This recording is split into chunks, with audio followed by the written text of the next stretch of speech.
Ito na naman, tatanong, ilang session po lahat? Hindi pa pumupunta ng klinika, nagtatanong na, ilang session po lahat? How the fuck would I know, bitch? How the fuck would I know kung ilang session ang kailangan mo? Hindi ko alam kung ano sakit mo, hindi nga kita kilala, hindi nga kita pasyente. Hindi ka pa nga nagpupunta sa klinik eh.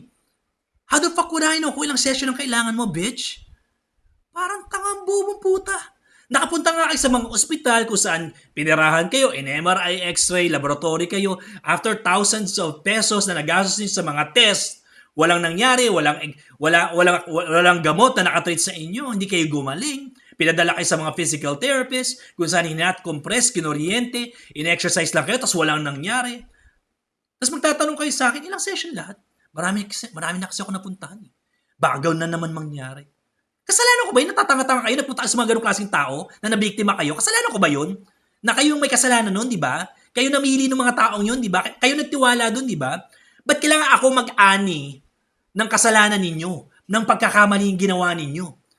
Bakit kailangan ako ma-penalize doon? Just because nagkamali ka, kasi nagkamali na kasi ako, marami na ako napuntahan eh. Naninigurado lang ako.